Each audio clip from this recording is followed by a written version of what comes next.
It's Tuesday, the 12th day of May, 2026. I want to welcome everyone to tonight's program, the Hagmann Report. I'm Doug Hagmann. With me is Randy Taylor. We're going to be getting into a lot of stuff today. Tomorrow, just to lay out the schedule for the rest of the week, which is going to be quite short. Tomorrow, Sam Andrews is going to be on talking about some, the subject matter is going to be about the Crossfire Hurricane, specifically the takedown, attempted takedown, or the coup, actually, that took place in 2020. But he's got some information about really some of the background pending prosecution. We had a long conversation about that today. That and a couple of notes about the Second Amendment. Harmeet Dillon as well, some things that she is doing. He is plugged in, I have to say. So that's tomorrow night, okay, just to give you a taste. And then Thursday, on the road, no show on Thursday, just 2 nights, tonight and tomorrow night. So tonight you're stuck with Randy Taylor, myself. It's got to be that way. And by the way, folks, I just have to say that, look, well, you know what, I'm not going to say what I was going to say. So there we have it. So tonight, I'm interested to know the people who are joining me right now on Rumble chat. I just want to toss this out to you. If you could summarize what's on your mind, post it. I don't know, 3 words, 4 words, 1 word, whatever's on your mind. I'm doing this for a reason. So if you can start now, I'd like to take a look at that. In the meantime, Randy Taylor, come on board. How are you, sir? I am very good, sir. How are you? How is everybody tonight? Well, I don't know about everybody, but I'm okay, doing well. Good. So, what's on your mind, right? So, okay. Let me just double check here.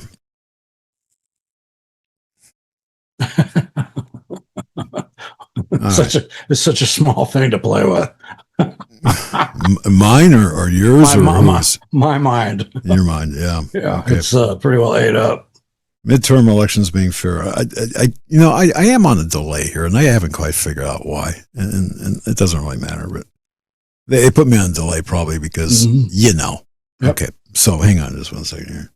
I think a lot of one of the things I've seen lately here that I do like is redistricting. The Dems trying to redistrict in their states, and they're just getting slammed. I do like that. Yes, the judges are going with the good guys, and these people are just being shot down left and right, and I love it. There is nothing like defeating the left. That's just a good feeling. It's just a wonderful feeling. Okay. And did you see? Here's one of my favorites. Debbie Wasserman Schultz gets eliminated with the stroke of a pen in Florida. Okay, so I didn't get that memo, but okay, we'll have to talk about that. So hang on a second, because I have to bring something up. Somebody in the chat mentioned something. Are you in there under a different name? Or anyway, and please don't be graphic now.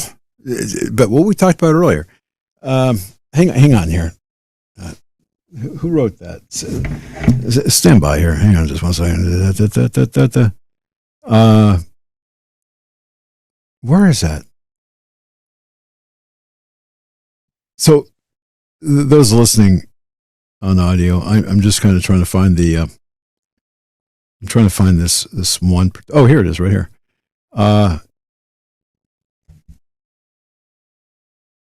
Abels, whatever. The amount of ticks that are everywhere. Yes. So that was posted in the chat. We do know, we have talked previously about this this weaponization of friggin' weaponization of insects. Look, you might think I'm nuts, but that's going on. No, But that's you were happening. you were saying you're looking at all kinds of ticks everywhere where you're at. And Yes, geographically, I mean, just it's yeah, just north of you, yeah, and we've never had them. I mean, they were rare, and now it's like all the time. The neighbors are all on a little chat, and they're all like tick, tick, tick. Yesterday, they dug a tick out of my back, getting in the shower. yeah, It's yeah. and this is just something that's unprecedented here. We don't we never had a tick problem. Now suddenly we have a tick problem.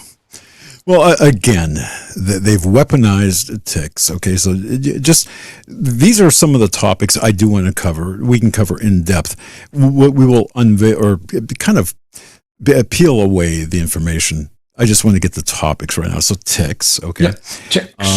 All right. So peptides. You know what? We can talk. Maybe we can mention that tomorrow.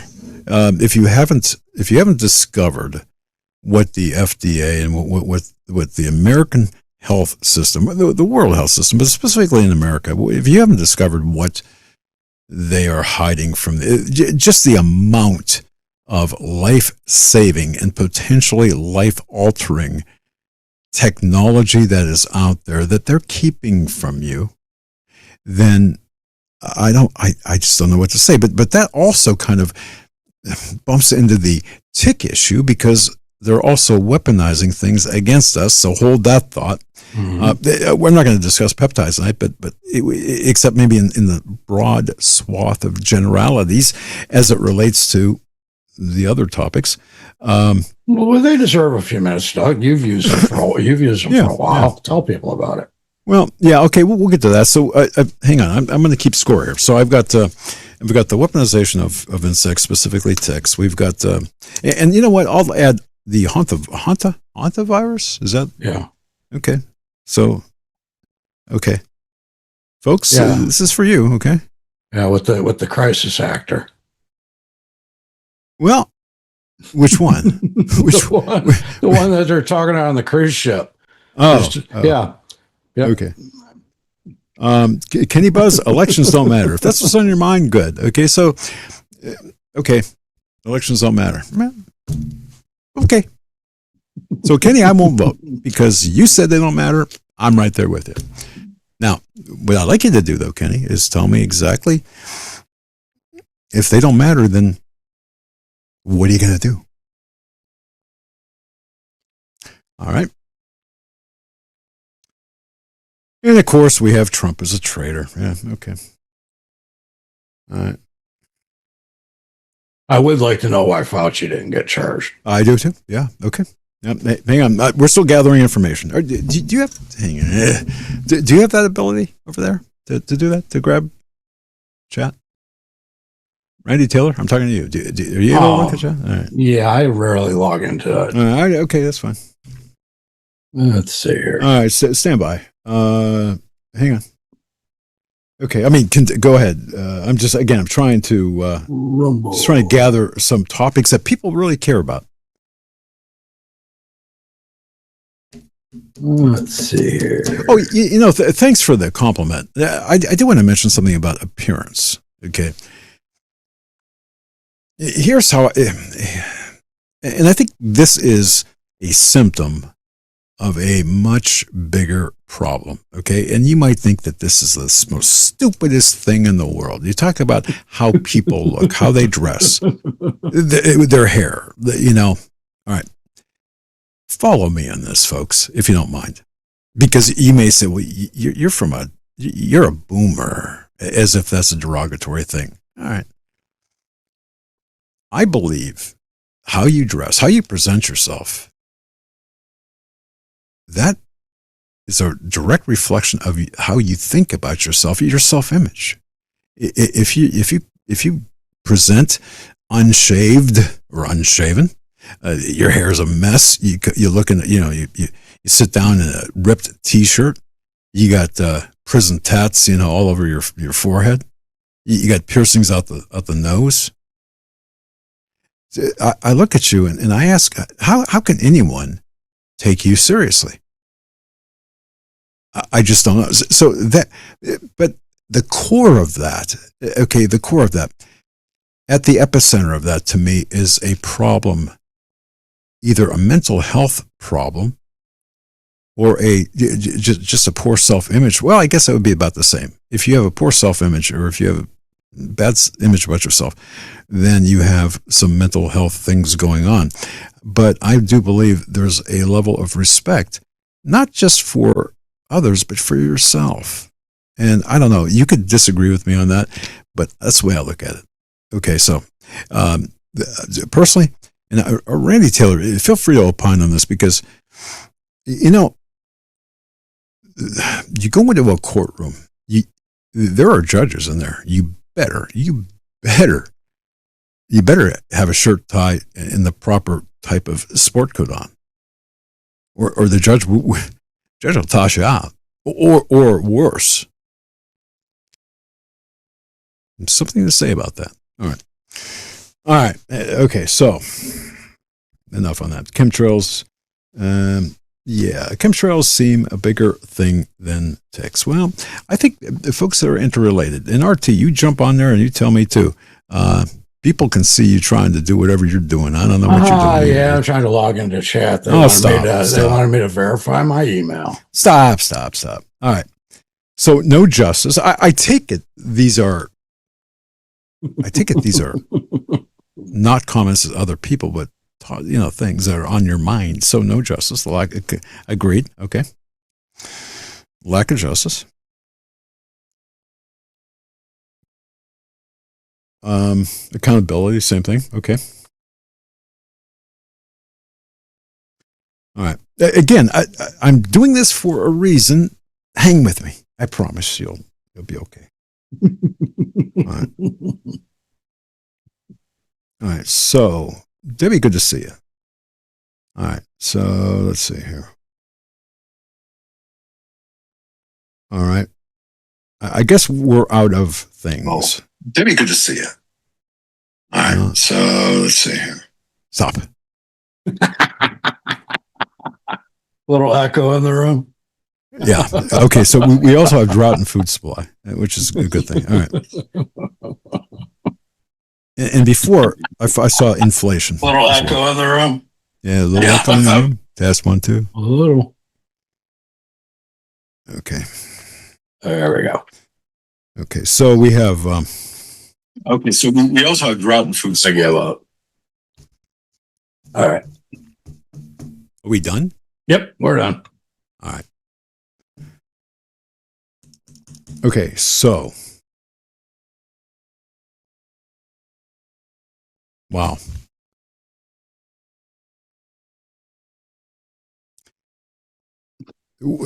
Okay, so you heard. So the people in the chat, the members of the chat, and forgive me if I've missed anyone, and if I have, type in capital letters if I miss this. So we have essentially weaponized insects, ticks, and the virus. We have rising inflation / costs of everything. We have drought in food supply. Insects, ticks, and the I have a 45 nearby. I don't fix it to sit. And you ought to see what it does to one of those things. Okay, so the lack of accountability and justice. All right. AI takeover. The lack of accountability and injustice is a broad subject. I mean, it's across the board. I was looking at a list of the 20 people that met with Barack Hussein Obama and plotted against Trump. I mean, there's more than enough evidence to basically, at this point in time, arrest every one of them. And I don't understand what's going on. All right. I mean, they have to do something about Obama. He's out of line. Traveling to Canada and meeting with the Carney. Yeah. Behind closed doors. Yeah. And Soros. Yes. I mean, talk about the devil's brew. And he has weekly meetings with the DNC, the head of well, I even hesitate to say DNC, but the Communist Party in DC. He has weekly meetings there. All right. Yep. Here's why I did this. Okay, there's just this huge spate of headlines. Now, the topics that were mentioned, great coverage. Folks are paying attention. But my question now, let me ask another question, and again, respond. Folks in the chat, respond. Did you see? Yes or no? Did you see the interview between Sean Hannity and Dan Bongino? Did you watch it? Did you watch the entire thing? It was 2 hours and I think 20 minutes, roughly. No, I did not. And again, now there was also one that was presented between Hannity and Kash Patel. But I'm specifically talking about Bongino. All right. Okay. All right. So no. Was it interesting? Danny Boy Smith, yeah, he. Oh, wait a minute, I think. By your standards. Okay, Was it so interesting? yes, okay. Here's the issue I had. I went into that being pretty peeved, really having a bad attitude toward Dan Bongino. Okay, because the way I look at it is, here's a guy, all bluster, big platform, and he goes into the FBI, lasts until a year, and then says, "Okay, see ya," and goes home. Now, RT, that was a good summary. pretty much, right? Okay, See ya. yeah, see you later. I'm out of here. So, what was your understanding of when Dan Bongino accepted and was placed in that position? What was your understanding of his role? I thought he was going to get to the bottom of some things. Okay. Plow past the barriers that were in place by the shadow government. All right. Did you remember at all? Because I used to listen to him pretty much on a daily basis. RT, do you remember? And folks in the chat, please, with a yes or no answer right now. Do you remember him ever saying, "I'm going to stay a year and then I'm out"? Never. Did he ever say that publicly to you, to me, on air? What? Anyone get that memo? Just asking. That's a new one on me, Doug.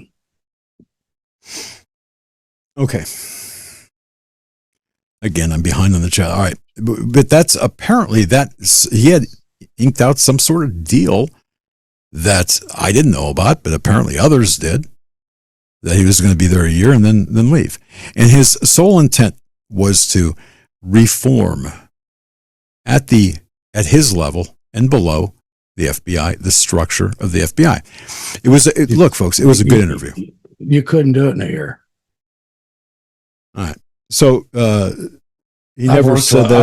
I've worked with them. They're too complex, too compartmentalized. There's no way. Okay. And the majority of people have said, no, I didn't hear that. Okay. Thank you for thanks for your participation. All right. So you're correct.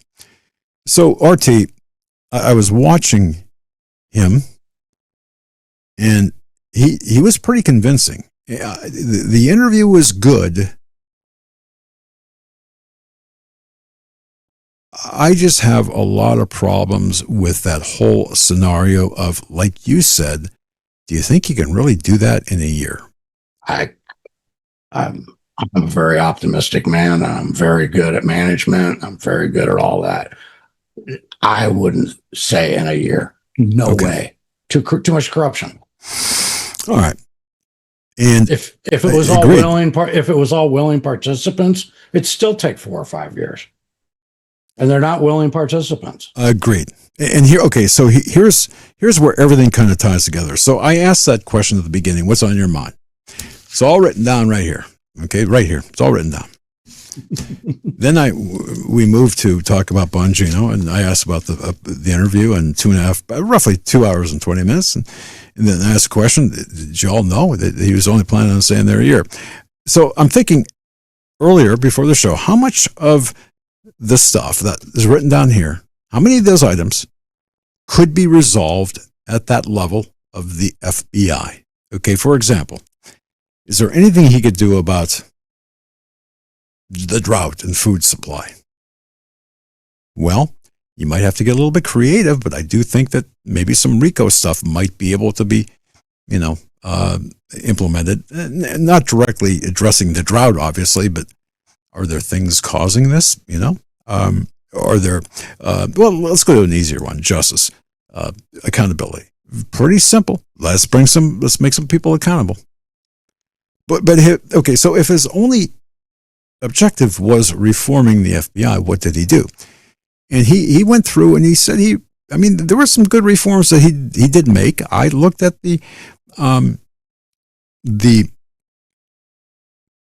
organizational chart that's made public by the FBI, and I saw that some of the training, some of the reforms that he made, not too bad. Some of the people that are gone need to be gone. Some of the people that have been moved around and moved up, not bad. So he did some good stuff. But he didn't stay there that long. And if you're serious about this, why would you leave? But anyway, that's why I asked the question and continue on your thoughts, because to me, if it was you, or I know you would stay there. They would have to drag your ass out of there. They have to crowbar you out of there. Yeah, until it was right. I mean, there used to be franchisees when I ran restaurants for I won't say the name of the company, well-known burger chain in the United States. And I used to run restaurants for them, for franchisees. And franchisees would actually come in and hire me right on the spot to come and work for them and straighten up their messes. Now you're talking about a restaurant has anywhere from 70 to 120 employees. And I knew doing that. You mean a single franchise? Yes. Okay. Would take a year. I'm serious. So how would I think that I could reform the FBI in a year? There's no way. There's no way. It's too compartmentalized. And right now, you got to remember, there's a lot of Obama holdovers that fought tooth and nail. And I honestly think, one, that he lied on saying that he said that up front. And secondly, when he got in there, he realized he bit off more than he could chew. And he couldn't do it. Do you think, okay, so you believe that to be the case? Yeah, that's my belief, absolutely. All right. Without doubt. That, man, what a hard job that would be. Well. What an amazingly hard job that would be.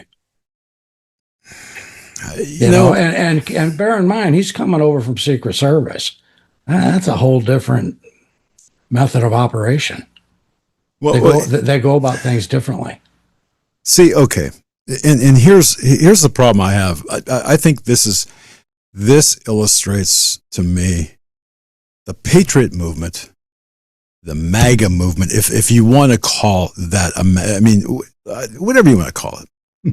It does not represent true conservatives or true libertarian conservatives. All right? Right. As much as I wanted to believe, as much as I wanted to say, great job,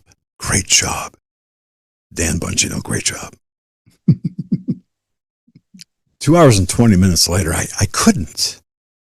Now, I watch Akash Patel as well. And you might say, well, what about him? I don't care about him because being head of the FBI, that's a political position. It's kind of like you're a spokesman. Yeah. You know what? Things don't get done at that level in terms of the real work. Okay. So push that aside for a minute. So let's go back to Bongino.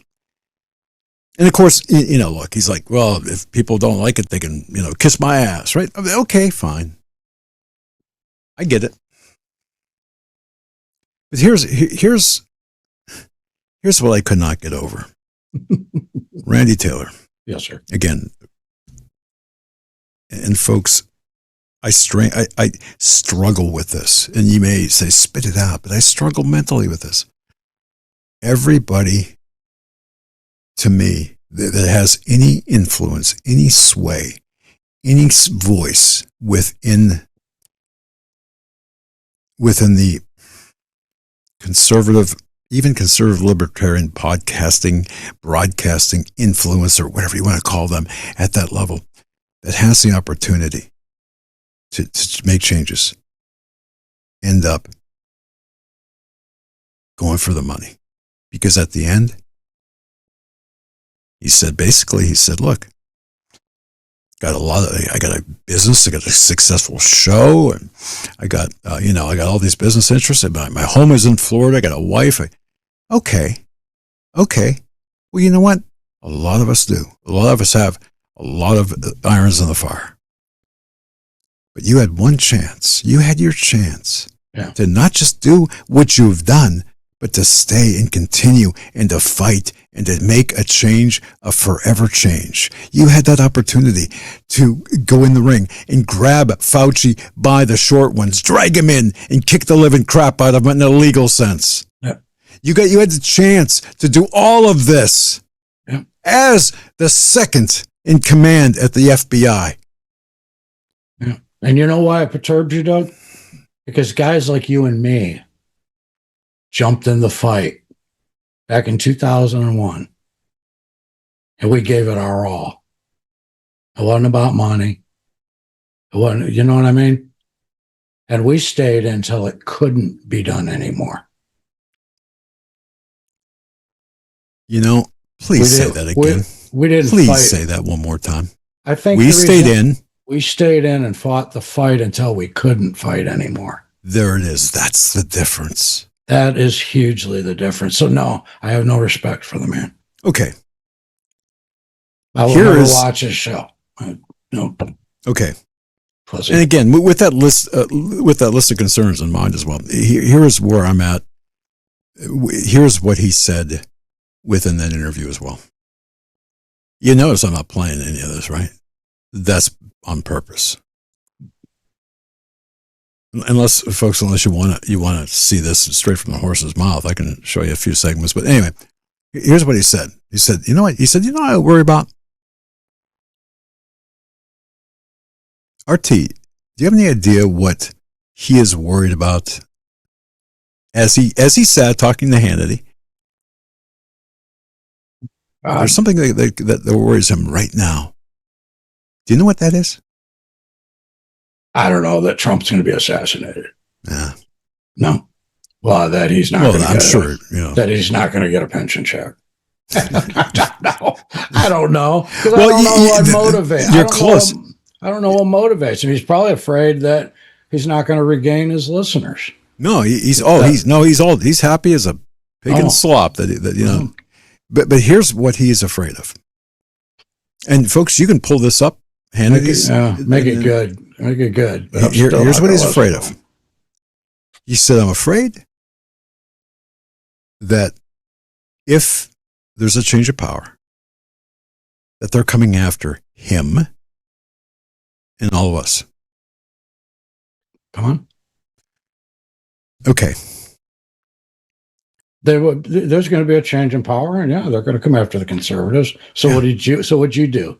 Bail? Thank you. You bailed when you could have stuck around and made some changes, maybe got some laws passed to where that shit wouldn't happen. Bongino. There you go.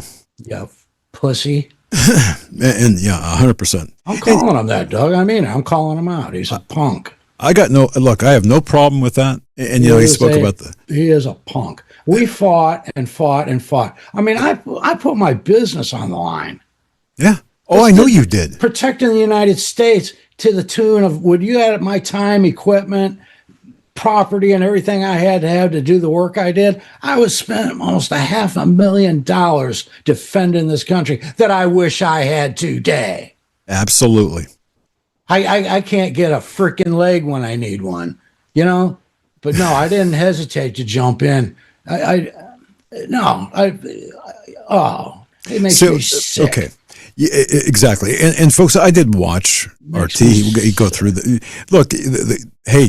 government needed, for example, the counterterrorism division needed some very important data. I'm not going to. I want to be very careful what I say, but the store or the transfer and storage of that data was something that they did not provide RT. So he had to go out and purchase certain equipment to do that, but he did that on his own dime. The same with us, with in my position. And you know what? We had a lot of people helping us. Yeah. That the only reason we did not go belly up is because of our supporters. Okay, so I even had to hire a guy, and with everything, I was paying him $100,000 a year, and a company car and health insurance and everything. But otherwise, I wasn't going to be safe on the internet. You know, I mean, it's more than $500,000, Doug, if you want to look at it that way. I'm pretty sure. Yeah, if you added up everything, it would be well over $1 million. Because I know our. But how do you put a price? How do you put a price on keeping Americans safe? There you go. You know, it's only when I see people like Bongino that I even say something like that. Otherwise, I go through life, and you know what? I don't tell people that. No, I know. I've told our listeners, that's it. In daily life, I don't tell people that if the counterterrorism subject comes up, because I'm not looking for a pat on the back. I just wanted to make a difference. And we always said, if we save one life, it's worth it. That was from day one, the very first time that we began operations. That was a sentiment. If we were able to save one life, if we're able to make a difference. Yeah. Okay. So again, all of this combined, my issue, and this even speaks to Kenny Buzz, this even addresses you. Voting doesn't matter. Elections don't matter, I think was your quote. Elections don't matter. All right. So I get the mindset now. Now I get that mindset. Because if you're okay with saying, hey, you know, elections don't matter, and if you're not out there kicking ass, taking names, and doing something to friggin' change it, then you know what? Shut up and sit down. Yeah. Shut up and sit down. If you're not willing to go out there and do something to change it, shut up. Yeah. And now I'm not talking about sitting behind a friggin' microphone like this, because I could care less. Honestly, this doesn't change a friggin' thing. No, you got to be ready to fight, man. And I'll fight. I don't know my legs, and I'll fight, man. For my country. Yeah. Oh man, you'd crawl over glass to do that. You're damn right. As I would as well. So then you may say, well, if it doesn't matter, then what are you talking for? Because there is a chance, one last chance. We can rally the troops. Can't we rally the troops? Yeah. Can't we get some people behind us? Can't we get together and you know what? Have enough to make a difference? Can't we do that? There's a chance one night, Doug. There's going to be a chance that one night the right people are going to be listening, or the right person's going to be listening, and they're going to make things possible that we need for the fight. Because right now, we don't have what we need to. We know what needs to be done, but we don't have the money for the logistics and everything that needs to be done. Or the legal fees as a consequence. No, I ain't even worried about legal fees, because I don't tend to get caught. The legal fees, they catch us, they put us in prison for the rest of our lives. But the right people have got to get together, okay? Because this country's in trouble, and Trump can only do so much. The people got to get that. Everybody's like, well, Trump sucks. Well, Trump sucks. He's one person. We got problems at all levels. These ass clowns that we have in Congress from other countries shouldn't be there. But what are we doing about it? You know, maybe it requires a group of people going down there and dragging them out of the building. I'm okay with that. What would our forefathers do? That has to be your guide. What would our forefathers do? You've got to think like that. You have to adopt that mindset. And you go, oh, well, the times were different. Threat was the same. The threat's even magnified now. I was just going to say, the threat's worse today. Yes. And what were they willing to do when the threat was as simple as it was back then? We call it simple by today's standards. It was simple. This, what we're facing, is in full force, coming from every direction. And Trump is one person. He's one solitary man. And then he's finding out today that in his inner circle in the White House, he's got a problem in there. Yeah. That and it has to be addressed, and the person has to be terminated. And I hope before everybody goes to bed tonight.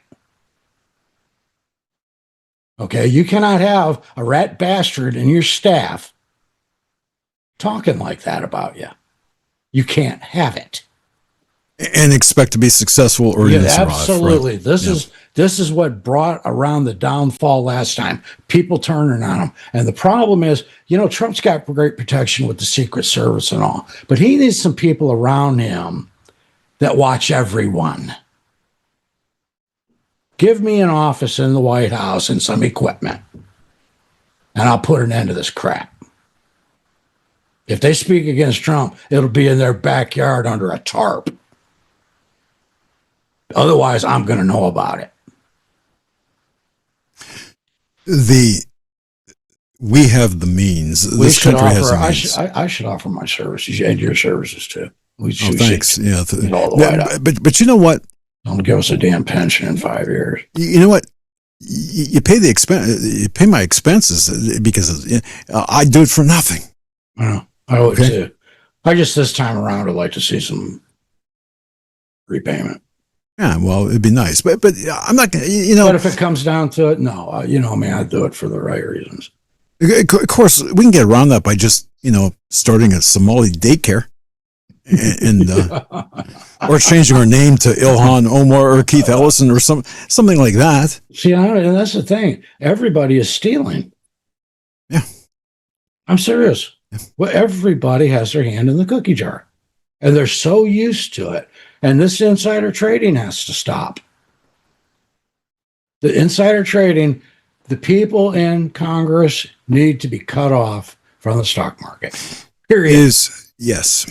Now, period. You want to play stock market? Yep. Then resign. This is bullshit where they come in, you know what I mean? They have $200,000 and next thing you know, they got 90 million. Right. That's horse shit. That's just so wrong on so many levels. But how do you expect Congress to vote within that body to essentially cut themselves off of that privilege? You can't. Which, here is the bottom line. Whether this is kind of the crux of what really has been bothering me since last week. You remember the line that our republic, the Constitution, the leadership of referencing our the people who are supposed to represent us. I mean, the Constitution, what is that? It's made for a good and moral people.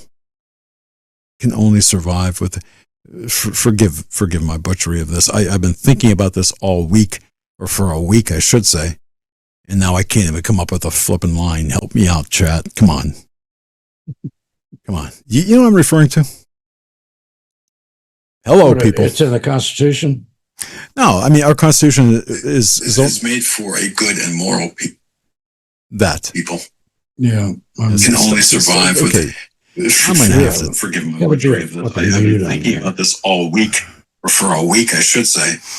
And now I can't even come up with a flipping line. Help me out. Don't get mad at me. I'm trying to help you out here. Constitution. Let's see here. All right. Essentially, our Constitution is our country. And again, forgive me. It's only made for. It'll only work for a good and for moral people. Help me. All right, I got it, Doug. Please help me. Bail me out of this. The famous line, our Constitution was made only for a moral and religious people. It is wholly inadequate to the government of any other. Who said that? This was written by John Adams in 1798. What he what he said. That says it all. So whether it is Dan Bongino taking a seat in front of Sean Hannity, both yucking it up in friendship and saying, you know what, I was in there a year, we made some good progress, we did some things. Now, you know what, I miss my wife, on and on, I'm back home, I'm in front of my microphone, I'm making a shit ton of money, and great. Okay. To me, an RT, to me, that is the equivalent of that is the same type of failing, a moral failing. And folks know about it. It's the Washington attitude. Right. It's this attitude. They're in it for the money. Right. Everything's for the money. For the money. You know, given the opportunity, again, I know you know me, given the opportunity, if we were in that position, first of all, I'd be saying, bring in a cot or a couch or just hell, a recliner, a blanket and a coffee maker, and get out of my way. Yeah. The shakeup would be so bad I would require security. Put it that way. Yeah. Because there'd be some pissed off people in the FBI and elsewhere. Again, now I'm going to say, this is the last thing I'm going to say. I'm going to turn it back to you.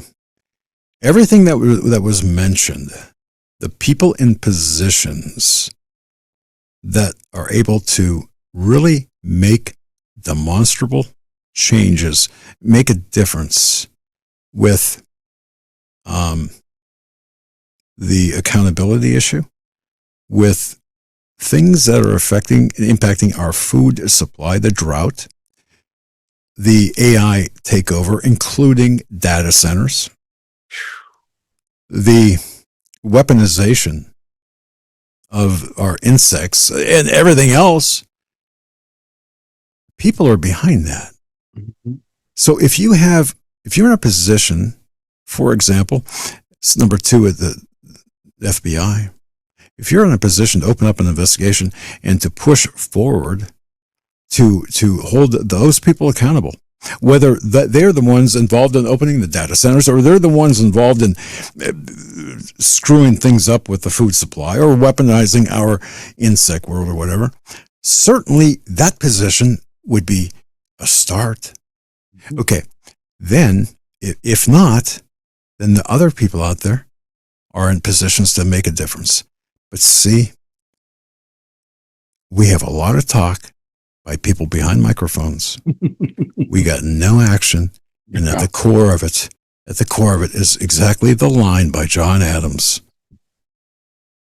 You know, we don't have a moral core.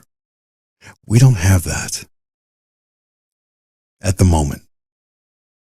You can't elect that core. You can't elect people. You cannot elect morality or legislate morality. You can't do that. No. Now you may get lucky and be able to elect someone with that morality. Maybe some hindrances to immorality. Right. So it all comes down to this. So that's kind of that. Let's say the line again. Our Constitution was made only for a moral and religious people. Right. It is wholly inadequate to the government of any other. Folks, there it is. We have a problem. And you know, we can talk about a whole boatload of things. Oh, yeah. But until we repair that spiritual, or until we find our spiritual center, until we have that morality reinstalled, and quite frankly, until people who can make a difference, or until people, period, until everyone regains that self-respect, Think about that. Have some self-respect. Mm-hmm. Think about all the TikTok videos that you see, people on airplanes that are dressed like crap, people in restaurants that are yelling and screaming and acting nuts.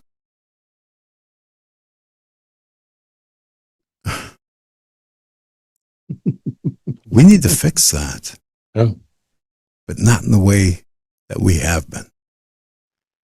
So all of this, we've been far too tolerant of it. Yeah, the left claims we're intolerant. I'd say we've been pretty tolerant, too tolerant. We have. Yeah. There's a lot of stuff that we're letting get by and slide, and we're being complacent, and it's only destroying us. It's destroying this country. It's destroying our families. Which is that's self-destruction. Yeah, it is. We have a beautiful thing here, this country. This is a gift from God. And man, if we don't stand up, and like I said, Trump is one man. He's one guy. And we got to get out there and fight too. And about Trump, let's talk about Trump. We allowed ourselves to be put in a position to choose we had a bad / false choice before us. Trump or Harris, right? That was the ostensible decision before us. Yeah. Now, some choice. Okay. Now, folks, again, follow us on this, please. Crotch or hemorrhoids? What would you? I talked over you. Go ahead and say that again because I thought that was appropriate. What do you want? Crotch rot or hemorrhoids? Take your pick. Bleeding hemorrhoids, right? Oh my Lord. So now okay. So I ask people who believe that statement, which is that's a true statement. You either have Donald Trump or Kamala Harris. Now you can say, well, I'm voting by conscience and I'm voting for John Smith from Nebraska, who's really a great guy. Okay. It ain't happening. Mm-hmm. Why? Because we've allowed ourselves to the point where this is where we're at. Mm-hmm. So when you say I am not going to play this game. RT, I think that would be fine. If you had 360 million, or however many million that are actually legal residents, do the same thing and not vote. Yeah. This reminds me of when Bush had run out his terms, and then you had Obama or another Republican president. And that's why everybody took Obama, because all the crap Bush had put the country through. You know what I'm saying? I do. And I fully understand, too, that false dichotomy. I get that. So after Biden, people weren't going to take Harris. Period. And then after Trump, people are not going to take Vance or whoever.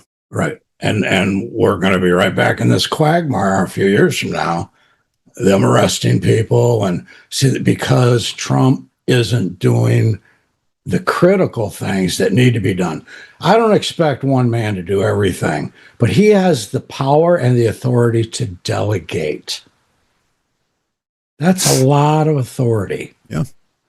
And he could really start stepping on toes more and getting some things done with delegation and authority. He doesn't have to do it himself. But what happens? Okay, so your business experience, your military experience, and intel experience. Okay, what happens when you hire or when you appoint? Or I'll just say hire. You hire somebody, and you hire an assistant. let's say you hire the head of the counterterrorism division. All right. So that's you hire that person, and walk me through what you tell that person, because that person's going to have to hire a bunch of other people who are going to have to hire other people who are going to have to hire other people. But walk me through. Job one is to protect Americans. Okay. But that's job one. How do you ensure that the fifth level, this is important now. You will be held accountable. Who will be? This person that I'm hiring. My second in commands will be held accountable all the way down to the fucking janitor. And that's how I run business. That's how I've always ran businesses. I agree. I mean, I'm cutthroat. I'm cut and dried. Employees told me that people either loved me or they hated me. There was no middle ground. You know what? That's the same thing Bongino essentially said about Trump in a different way. Okay, he's a guy that look, this is how it's going to be done. You don't want to do it, then I'll find someone else. Mm-hmm. And if you're the one doing the hiring, then you have the right to lay out the job terms. I mean, I'm open for ideas. Come to my office. Don't come to me with complaints. If you come in here with a complaint, you better have a solution. I'm serious. I would absolutely go up somebody's butt if they came in my office with just a complaint. You better have a solution. There's just, that can be done. What Bongino, he apparently didn't do it right. You don't just walk away after a year. You could not have gone into that job thinking you wouldn't even be settled in for 5 or 6 months. Well, he did mention that. That's what I'm saying. Talk about, if he actually believed that, then he didn't belong in the job in the first place because he had no idea what the job entailed. If that's what he honestly believed, he should have never been hired. Period. Anybody that walks in a job like that, man. And then once you do think you've got it right, there's going to be another problem. Sooner or later, you're going to have to walk away, but you have to teach these people. You have to make clones of yourself. That's what you have to do. That sounds stupid, but it works. You want people to make the decisions that you would make if you're not standing there. And I found with every person that called me up and said, "Hey, boss, I got a problem," I would ask a couple questions. And you know what? Every last one of them had the answer. They just didn't know it. I had to pull it out of them. They had the answer. Why? Because I had trained them.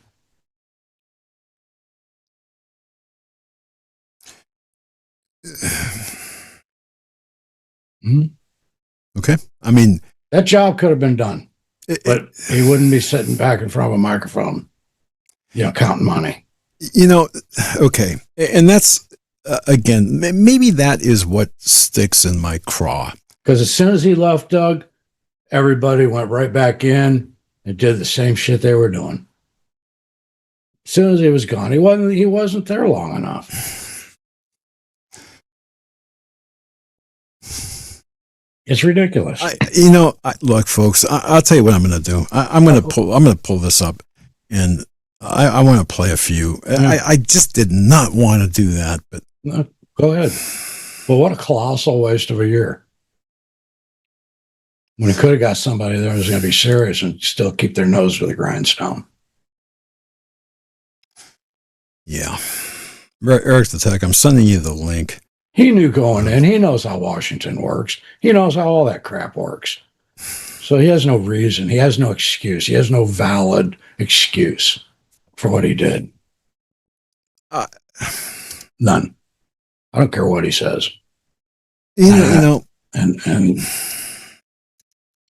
I coming in today, this was so difficult. I originally saw this over the weekend.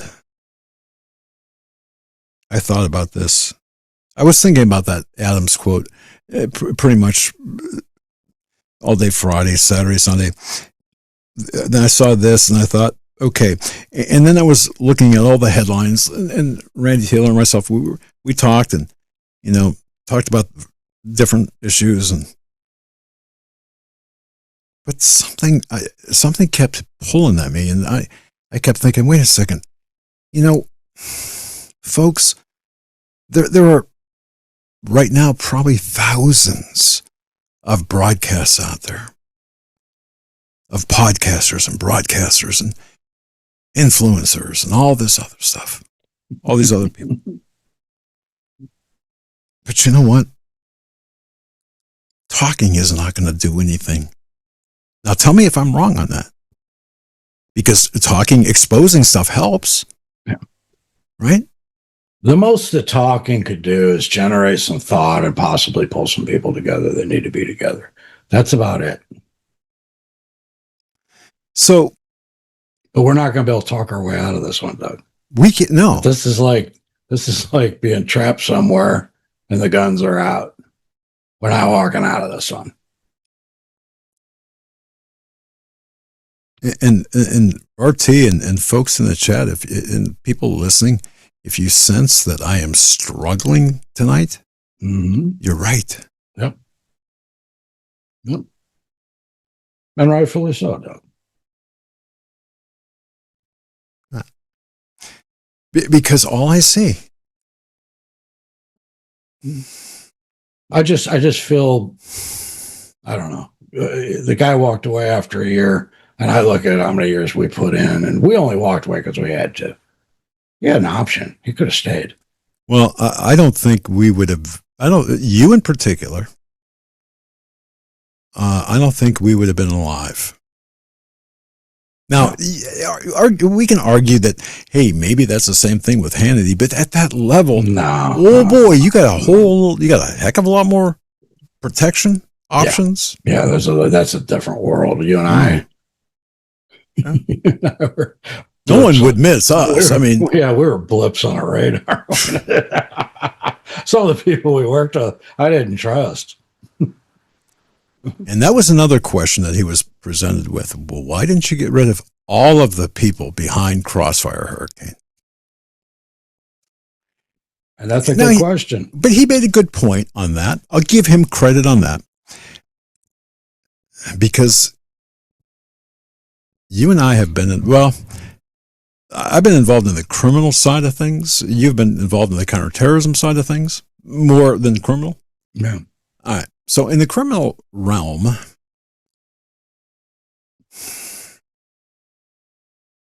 how can I put this? If you are prosecuting the devil, you're not going to be subpoenaing angels for their testimony necessarily. Okay. You're going to have to interview if you're prosecuting Satan, you're going to have to subpoena some demons. I get that. Maybe that's overkill, right? Maybe that's overkill in terms of the example, but you're going to have to get dirty. You're going to have to talk to some people who are less than desirable. Did you ever do an interview in jail? I have.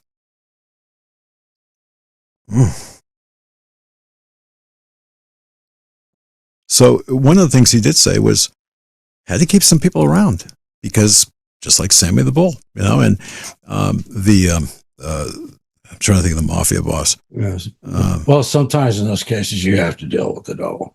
Right. Okay. Yeah. Well, I'll give you that. Much as you don't want to. In order to kill one demon, you got to deal with another demon. Yeah. And one can argue, well, you could always terminate them and then, use them after they're terminated. Okay, you could. But I'll give him slack on that only. All right, Eric Tech, do you have that interview? Are you able to fire that up? And I'll tell you what, if you can go in about 1 second here. I'm probably going to lose. We're going to lose people because we're going to play this, right? Hang on 1 second here. I don't have a transcript on this, so this is all kind of by my memory, recollection. Yeah, from watching this. Okay, so if you can go we'll go about 4 minutes in, 4.5 minutes in, and start there, because he does address up front what his agreement with President Trump. And again, you and I apparently missed that memo, but okay, here it is. Better start checking my desk a little better. Yeah, really.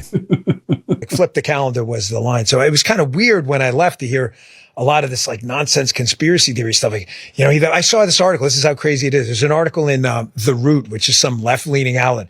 And it says something like, people who've turned on Trump since they left. And it said, Dan Bongino. I said, really? I'm reading the article. This is fascinating. I love the president. And I'm reading it. And he left, and there's like these 10 different reasons. And none of it's actually true. I left because I was going to flip the calendar and then, when we got the pipe bomb case in December, which was kind of like I had this list of things I wanted to get done.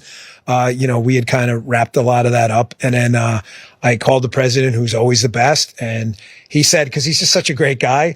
And he said, yeah, I know, Dan, January. He said, I want to be the first guest on your show. And I got to tell you, I thought he was kidding about that. It's real. And then February, so a month goes by, I'm getting my show back together, and we get a call from his office, and they're like, no, he was serious. He really wants to be the first guest on the show. He meant it. He's just the best, man. I love him. Well, you just saw him at UFC. What'd you guys speak for 25 minutes? Oh, it was the best. So I was leaving, and he's obviously, he sits ringside. All right. Matter of fact, he sits hang on, you terminate that or pause that now. Now, RT, yes, sir. That's pretty clear, right? Apparently they had an agreement, at least by his admission, they had an agreement where he'd be leaving after a year, right? I don't know why he would even agree to that. He does, and I'm not going to play this, but I mean, he has a business, he has a family, he's got a wife, he's got a life in Florida. Then don't do it in the first place. There you go. But he does. That was his answer. Spoiler alert. Not a good enough answer. I'm sorry. All right. I agree with you on that, though. I've lost respect for him. I'm not. You're not defending him. I know that, Doug. Man, the only reason I'm playing this is because rather than just talk about it, listen to what he says. But all right. So hang on now. Let me find this. Maybe we can. And my apologies. Again, I was not going to play this because I just don't. I'm not happy. But hang on. Let's see here. Let's play some more happy stuff. So yeah, really. Yeah, I wanted to say thank you while you're digging there. I wanted to say thank you to the people that have been helping me out. I want to say thank you. We're about a quarter of the way there. Once again, if you can, and only if you can, please. If you're strapped, don't send money. Okay, don't. Just send me a nice email. All right. But if you can do it. Help for the number 4 RT, help for RT at gmail.com, or you can use the old link of rt.recoveryfund at gmail.com. You just go and plug those into PayPal. A name's going to come up. It's going to say Lance. Okay. That's the guy that's handling this for me. He's like an accountant. Okay. He's been doing a wonderful job, because I have to account tax-wise in the U.S. and in Canada. So when his name comes into the transaction, do not be alarmed. It is coming to me. Okay? The folks that have been helping me, thank you. God bless you. I'm so blessed to have you in my life. I just wanted to say that while Doug was digging there. Back to you. And back to you, sir. Well, no, thanks for helping him out. All right. Let's go to... Eric the Tech, be prepared to kind of go back and forth here a little bit time-wise. Yeah. Let's go to 2310. Start there. Folks, listen to this because this is important. But if somebody thinks that their phone is erased, or let's say they don't have a cloud, you can retrieve it. When I learned that, I was stunned.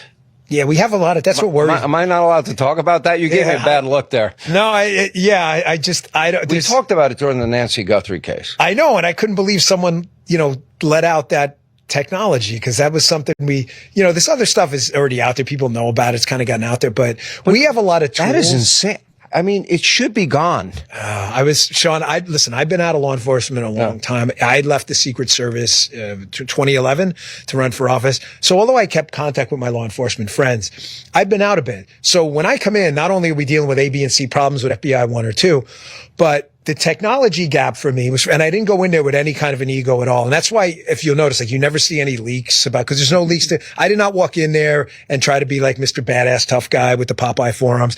I was very humble with the guys and said, listen, I'm here because the president got elected and there's new leadership in charge. If you don't like it, there's the door. However, we are going to work together. I'm going to respect you. You're going to respect me. And out of respect for you, I'm going to tell you, you guys know a lot of things about cyber and the equipment space and like Cellbrite and others that I don't know. So I need to get briefed in on this stuff. So I spent like the first month going through the tech stuff, but that's how, that's what, getting back to your original question. The best part about being the deputy at the FBI was I don't answer to Brandon Johnson. I have to work with Brandon Johnson. Now that I'm out, I can say this different though. I don't give a shit what Brandon Johnson thinks. I told Doug, the SAC in charge of Chicago, hey, Doug, I don't give a shit what the mayor tells you. I don't work for him. Find a federal charge and go lock these guys up. The CPD was great, by the way. Like, they would help us. They're not going to strand us out there. So was the NYPD. Jessica Tisch was fantastic. She worked with us on a bunch of stuff. But when we did that Operation Open Air drug market up in New York where we cleaned it up, I called the commissioner and I gave her a heads up, and she couldn't have been more cooperative. But they were in that mayor-elect period, Mamdani, and Mamdani's talking about all this anti-police crap. And I told my boss up there, the ADIC, the assistant director in charge, I said, I don't give a shit what Mamdani says. You clean up that drug market on your own. And we did. I didn't give a damn. Isn't it the most messed up thing? I mean, you have all these criminal illegals. We're trying to get rid of them. You have the 2 incidents in Minnesota. Renee Good, this other guy, Preddy, whatever his name is. Okay, put aside the facts of the case for the sake of argument. Every weekend in Chicago, New York City, Los Angeles, you can predict kind of with pinpoint accuracy how many people shot and killed. Yeah. Nobody knows their name. I've had people, I asked Bill de Blasio, who's sitting in your seat, can you name one person? Eric the Tech, did you start that at 2310? Okay. All right. Thanks. He does get in this segment, and it's a 10-minute segment, roughly. Randy Taylor, he gets into the technology that the FBI has. He intimated at the beginning of that segment, but he gets into the technology, the things that you and I and everyone listening have no idea exists. All right. The reason I think that's important, extremely important, is because when we're talking like this, and if we have to play defense against like a Biden-esque weaponized Mayorkas kind of DHS government, we better know what we're up against. But see, he could have been instrumental in reining that back, or at least controlling how it's used. Now, he did admittedly make some changes to FISA. But it's there. I mean, everything we say is you look at the NSA data centers and all, and then they've got these new AI data centers. Man, everything we say is stored somewhere. They're storing the show. It's stored. They can go back and pull it up and prosecute us whenever they want to. Isn't that what was on some people's minds at the beginning of this segment or the show? Absolutely. Yeah. Okay. That's how the J6ers, they were up against technology. How do you think they went and grabbed people all over the country just from a glimpse of their faces. In 24 hours. Yeah, bam, bam, there it is. They even tried to come after us, this slimy little. Yeah. I'm so surprised that we didn't get A very and thankfully, very proactive attorneys. God sent, but it worked. Okay. So again, this pains me to do this. Eric the Tech, if you can go into about start at 30 seconds of this video, 30 seconds, and I think that should. I think the pleasantries will be over, and beginning in about 30 seconds for about 2 minutes, the description of the FBI structure. And again, we're going somewhere with this, so please struggle along with us. Go ahead, Eric the Tech. I'll push this car. And then you had this other FBI, which was populated with, to say, unfortunately, snakes as being nice. And here's the problem, Sean. It wasn't always obvious which FBI they were in. I can't only do one thing. I can't be, jack of all trades, master of none. I have to be master of all trades, jack of none, because I can't screw any of these things up.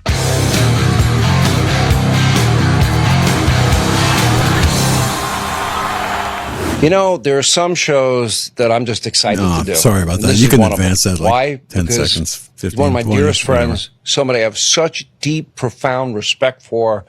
From my shows, Dan Bongino. Sean. Thanks for hanging out with us, brother. It's great. You want to play pool later or what? I'm terrible at pool. And it was crazy because my family owned a bar growing up. And you would think I'd be better at this whole, I'm good at Joker poker. That's about it. But pool, You don't play pool? No, I'm terrible. I used to get smoked in the family bar. I'm horrible at the dart game. I can't hit that. Darts, I'm no, but only Joker poker. My mother used to let me play Joker poker in the bar. That's back then when they'd give you money if you won, and then we found out it was illegal. Lindsey Graham, you and me, we all have that in common. I mean, I was tending bar at 17, but I was washing dishes at 12 till 2 in the morning. I grew up in a bar. Remember Wise potato chips? Oh, they were hell yeah. 25 cents a bag. You can still get them. And we owned this bar at 64th Place in Myrtle. Gibby was my grandfather's nickname. And after school, I'd bring some of the kids and I'd be like, hey, watch, this is cool. And the bartender's name was Vinny. I'd be like, hey, Vinny, give my friends free potato chips. They thought it was like the coolest thing. Yeah. That's when the neighborhood bar, guys used to come in the morning before work, have like a beer and an egg sandwich, and then they'd show up again after Back work. then, there was a Boilermaker. It was a beer and a shot. A beer. And you know what? No one was shooting up schools and stuff. It was there was a sense of neighborhood camaraderie, like everybody knew each other. Like, oh yeah, that's Tony from the temple down the block. And that's Joey from the church. And that's everybody knew each other, Yeah. All right. You gave the scariest warning I've ever read. This is where I was headed. Thank you. No, it was an ex post. I'm going to get to that in the course of this. Yeah. I'm going to get to how misunderstood you were when you were deputy FBI director. And there's a whole story. I'll tell this audience about a private conversation we had and how dumb people are. And that gets to maybe where we should start. When you told me, let's be blunt, when you were going in, Sean, I'm in for a year. I'm giving up a very successful career, radio talk shows, podcast. You're kicking ass. You're a business guy. You're doing great. You gave up a lot. But you said to me at the time, I'm probably 1 year and out. I just want to go in, serve, help as best I can, and get things on the right track. True?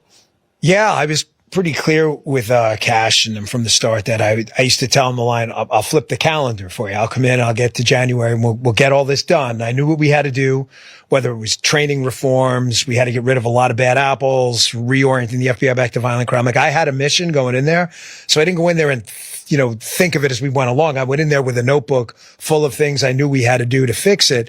But yeah, it was always going to be like flip the calendar was the line. So it was kind of weird when I left to hear a lot of this like nonsense conspiracy theory stuff. Like, I saw this article. This is how crazy it is. There's an article in The Root, which is some left-leaning outlet.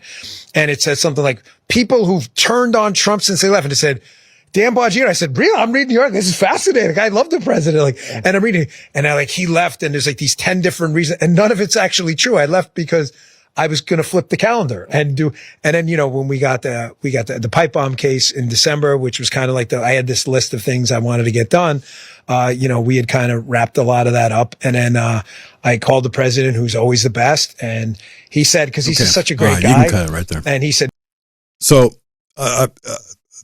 my timing's off. My timing's off. What I was going for, two things. I wanted to reiterate his agreement for a year, and also his discussion about the existence of two FBIs within the FBI structure. Okay. He was going to take care of the latter. The former, of course, was something that I guess we just all missed, because he can obviously do the job in a year. But what got me, RT, and then please, after I say this, then you take this, because anything after what I'm about to say will not go over well. But if you notice in that first, after they got done yucking it up as a dignified deputy director would, he laid out his terms, right? He laid out his terms. A year, I got a big business, a podcaster, big mouth, big platform, big money, all of this. A year and done. Turn in the calendar. So we have established not only what you are, but what your price is. Have we not? Go ahead, RT. No, you're right. Absolutely. I mean, even if Trump was begging and pleading, just a year, come on, just give it a year. You'd have to be straight with the man if you really respect him. I mean, you'd have to explain to him, you can't do this in a year. You can't do it. No, I'm wasting your time. You're wasting my time. So this is for show. That's really what it was. It was for show. Hey, I got Dan Bongino on the FBI. Well, doesn't really mean shit, sir. Exactly. Means nothing. And I go back. And folks, again, I don't know whether I'm having this mental health crisis at the moment. I don't think so. But I'm struggling with the idea that this is okay and that everyone is okay. That not only is this okay, but everyone talking about the issues seem to have a price and seem to have this flexible line in the sand. They seem to have solutions, but no way to implement them. But even worse, no desire to make any kind of sacrifice. No. How do we fight that? I don't know. So you're talking about the makeup of many men and women. I don't know how you fight that or fix it. I don't know. It goes all the way back just to core patriotism. You know what I mean? Basic. I don't understand the year thing. How he agreed to a year, why he only went in for a year. He's not a magician. And he's going into something that wasn't necessarily his forte. It was Secret Service. Going into Deputy Director of FBI, something totally different. But I don't think you have to be specifically trained. No, but but you're talking about unfamiliar territory, but you say you're going to fix it in a year? How? I agree. But then, okay, to the point you just made, do you trust anyone from within to reform that institution? No, and I don't trust. Well, it would depend. Okay. There's good guys in there. There's good guys in there. Of course, yeah. You know that. You'd have to know who they were and That's the thing. It was so corrupt under Biden that when they stuck Cash Patel in there, I mean, he only knows what they tell him. Same thing with Bongino. He only knows what he's told. You know, it just depends on the depth of the deception. Okay. All right. Now, because I don't want to beat a beaten, bloody, dead horse. Okay. All right. All right. So, Eric the Tech, 2:15:28, the last segment, 2:15:28 or 2:15:38 in the interview. And folks, listen to this carefully.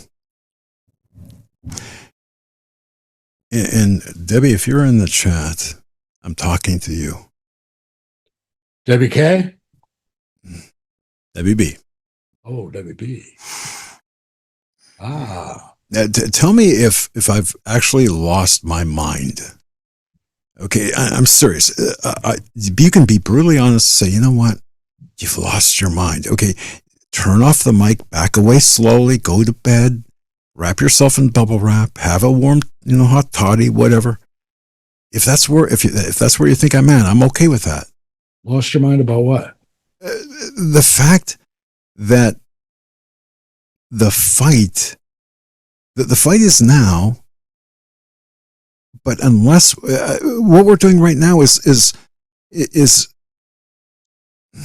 I don't want to say futile, but the answers out there, we're looking around to people having that influence, having the weight, having the audience, having that pull, and they walk away.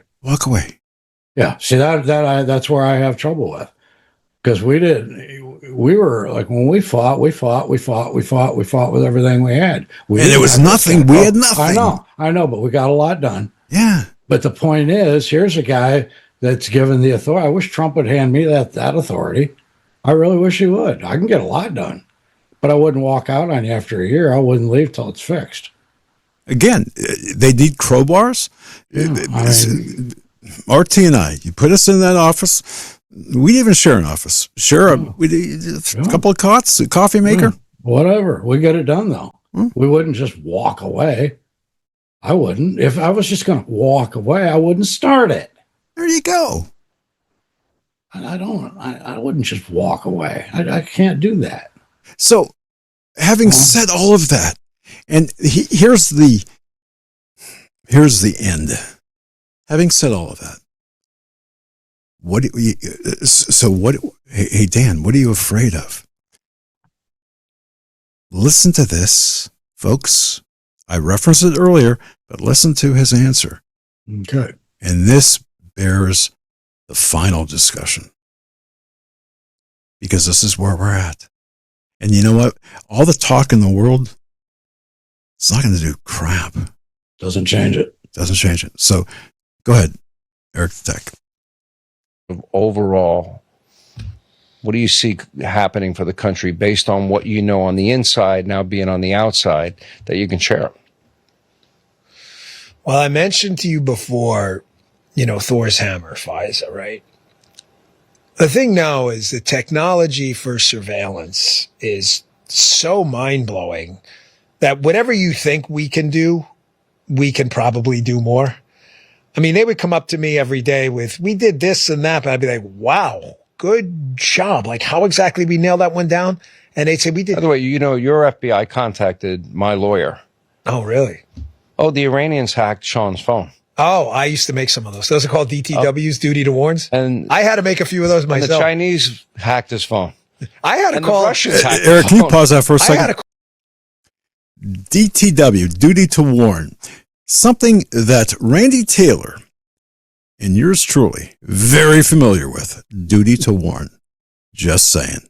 So if you say, well, you know what? You're sitting there, you don't know shit. Guess what? Been there. Continue, please. call a former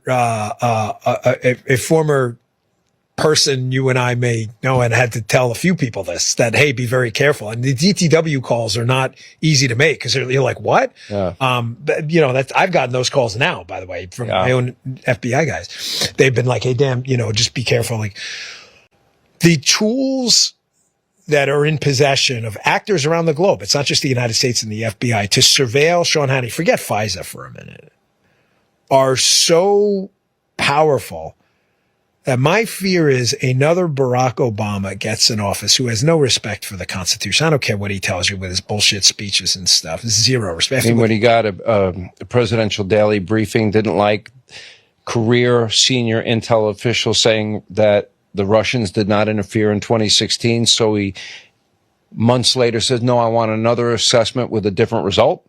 Because that's what he did. I could make a strong case to you that if Barack Obama, the sequel, were to get in there, whoever it is, but has that same screw civil liberties, weaponize the government, take power, do collectivist stuff, become a communist kind of thing.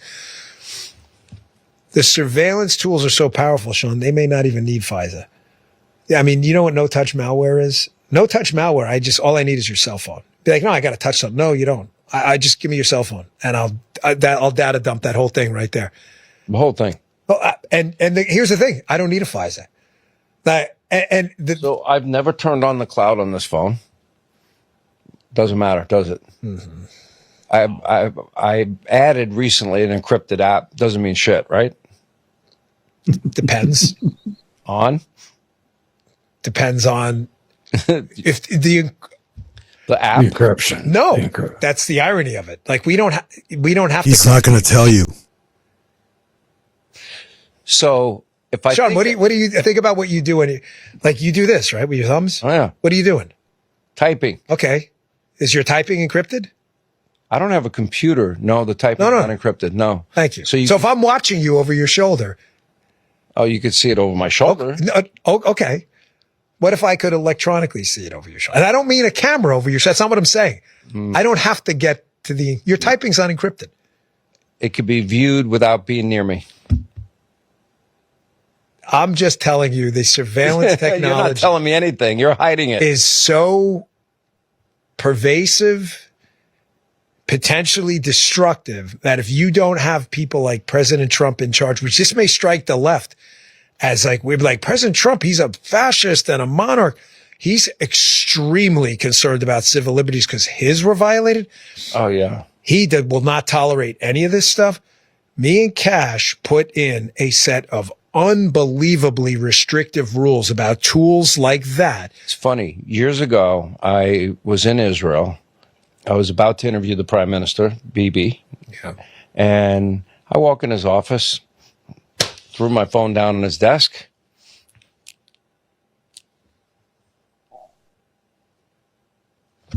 And I put my phone, locked it up. He goes, it's a listening device. That was back then, years ago. It's a like listening 2015. device. It's a geolocation beacon. Right. It's a facial ID So technology. I should be paranoid as hell. I don't have a computer on purpose. Not with Cash and Andrew, Chris, and the president in charge. But you asked me what worries me. I'm telling you, Barack Obama, the sequel. Is the president's phone safe? Waka, probably White House comms agency has a good grip on that with the president. Yeah, I mean, his phone is there's probably whitelisted stuff and blacklisted stuff. So was that why why would a foreign country give a shit what a talk show is saying on a phone? Because it depends who the talk show host is talking to. Yeah, good. All right, that has nothing to do with me. Any prediction, any fear that you want people to know about that they don't know? Vote like your life depends on it. Because it will, because I'm telling you on what I just said, the power of this stuff with quantum computing and AI, they will be able to crack your entire life open in minutes. And was it the Soviet who said, show me the man, I'll show you the crime. Did Beria said, show me the man, I'll show you the crime. Yeah, Russia. Yeah, it will be so unbelievably easy to manufacture a crime if we don't vote right and get strict civil libertarians and people who respect the Constitution in there.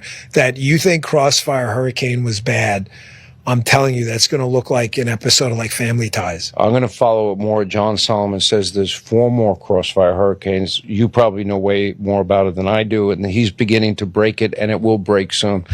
I could talk to you all day. Thank you for coming. Thanks for hanging out with us. That's great. I overshot. I guess I overshot that statement he made where they're coming after, if any change in power, they're coming after him, they're coming after everybody. Yep. But RT, and folks listening and watching this, you can talk about whatever you want to talk about. You can talk about the virus, the hantavirus. You can talk about the proliferation of ticks. You can talk about the absence of justice and the food supply endangerment and rising inflation, the AI takeover with that data centers. But what he mentioned right there. Mm-hmm. And that tracking what people type on a phone and a keyboard and all that, that's been around for a long time. He's not talking about keyloggers. I was able to...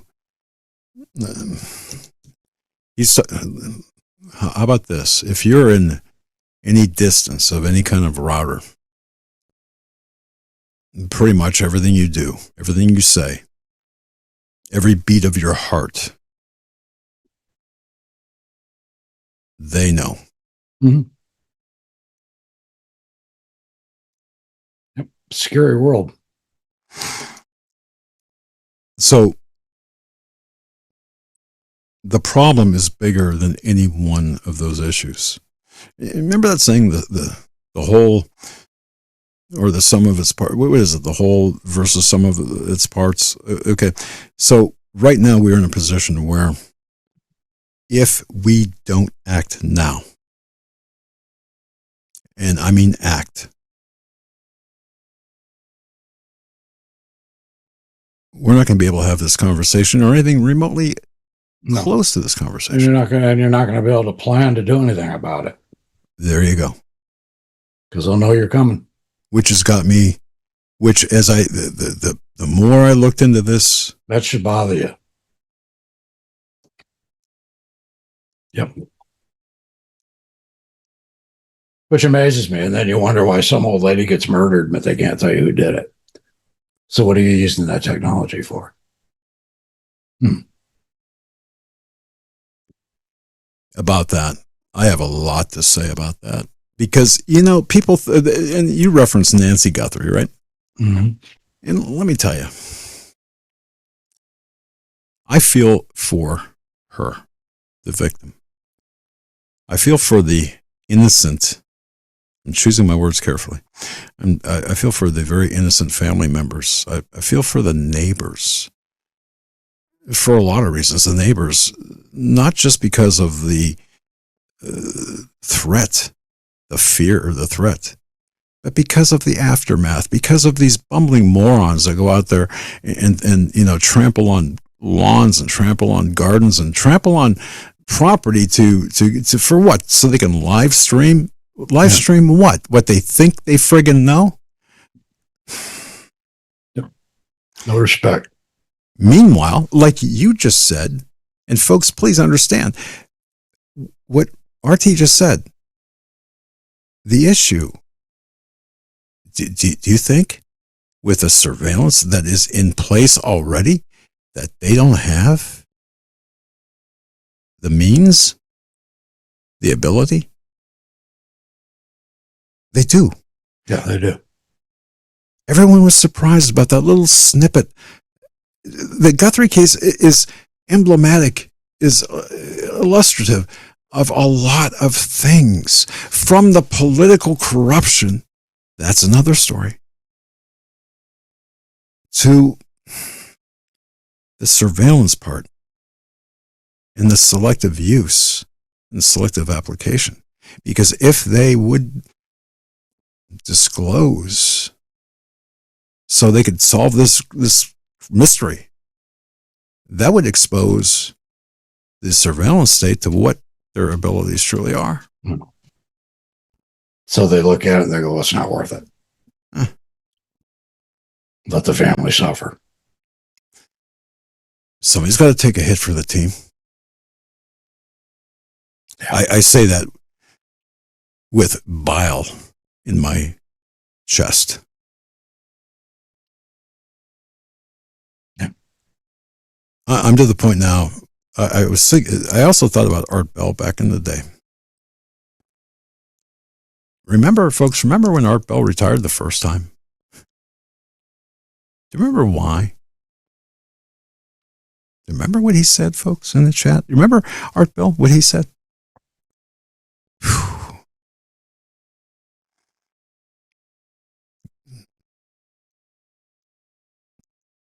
We're there. I mean, right now we're there. We're beyond there. We are now to the point where,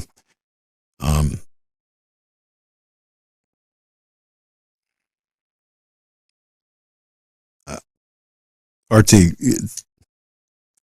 to you. What exactly did he say? Well, there were a lot of nuances. I met him in Toronto. Art? Yep. Yeah. I got married when he married Ramon. I got married in the same place he did, but long story. Nice guy. Yep. On air, off air, nice guy. Yep. But there was a point in his life that his radio career that he realized, regardless of what he might have said on air, he realized that there was a real big problem that he could not solve. Yeah. That was the first retirement. And folks, you can do your research on it. I'm not going to get into it. I think Steve knows. Steve Quayle knows. But we're there now. I don't know. I mean, we're in trouble. We're in trouble. Yeah. And the world is changing, and the information collection is just off the planet. Yeah. And these data centers that they're building, I mean, and then they want to put us on digital currency. They want to lock down mankind. And I don't know what we can do to stop it. The only thing is we've got to have people in the right places, like Trump. But we need people in Congress and the Senate being Congress. However, we need people in the two houses doing the right thing. Right now, they're just making money. That's all they're doing. Very true. They're not doing jack for the country. You know, when the vote came up to go after Ilhan Omar, they refused. When the vote came up to disclose the sexual slush fund to the public, they refused. Yeah. These people aren't working for us. We need to drag those bastards out of the office. So about that too, the Bongino factor, which I'll call this, as really the operational head of the FBI, Bongino he had enough predicate for an investigation on Ilhan Omar.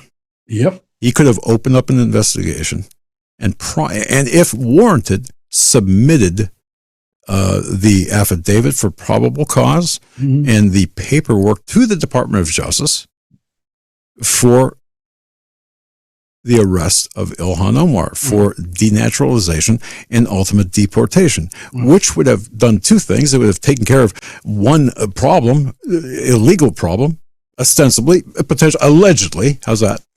But it also sent a message. Now, he admitted, you heard him say, it took him a month just to research the cyber part of things. A month. All right. But with Ilhan Omar, the documents that are available online are enough to do what needs to be done. That's the part I'm not understanding. The documents are online. People got a hold of them. Yes.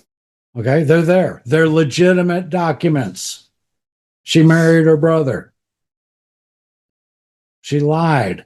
She lied. Yeah, and she lied on her immigration form. Those things, yeah, exactly. Yeah, she lied. It's against the law. She shouldn't be in the country. let alone sitting in Congress. There should be nobody in Congress that's from another country. Period. Yeah.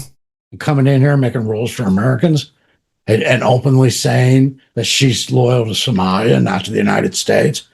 As soon as she said that, she needs to be snapped out of the office. There needs to be a ruling body that can come down on Congress in a flash, like the Sergeant of Arms. But there needs to be an investigative unit in Congress, right in the building with them. And when they do something, they're brought up on charges. They're not above the law. They're not above the law. We do have that, the Inspector General. However, who's doing what? Nothing. Nothing. The office and the structure, but it's not enforced. None of this is enforced. That's what I'm saying. This is BS. Every bit of it. And there is a video, and I don't know, folks, I don't know how many people have seen this, where Ford is leading the way in for example, to take this one step further and how this is going to impact you. Ford is now installing, as of 2027, this stuff that is going to, it's going to be up to them if you can drive your vehicle. Essentially, they're going to scan your face, and if you look a little bit pissed off, like I will all of the time, they're not going to let you drive. You won't be able to start your car. That's insane. But you know what? It's happening because we allow it. We let it. Yep. Did you see that, folks? And Debbie, thank you for your kind response. I don't think, I got to tell you, RT and I would never make the cut, but thank you, into that position or a position like that. But folks, I'll just toss this out in the chat. Have you seen that video about the new Ford stuff? The devices that would prevent you from driving? Yep. Did you send that to me? Their vehicle's going to be watching you 24 hours a day. I may have, Doug, because it pissed me off. I used to be a Ford man. All my life, I was a Ford guy until I read that. I know they're all going to do it. I know they're all going to do it eventually. But the point is, that's getting pretty intrusive. It is getting far too intrusive. That means if I want to get away from an oppressive government that comes in 3 years, I can't do it in my vehicle. Maybe a horse, but assuming the horse is not chipped. It's getting crazy. Yeah. That's the thing. Your dog's chipped too. No, my dog. Yeah, you don't touch my dog. But I get what you're saying, though. Okay, so here is my problem, folks, and your problem now. And RT, you came on. It's our problem. And here's why I brought all of this up. Who, besides you and I, ourselves, RT, Eric the Tech, me, who won't sell us out? Who won't go back to their business, their audience, to a hero's parade after a year? Who will stay and finish the job? Who will take the job? Who will stay? Who will finish? And is there anything else to talk about if that's not done?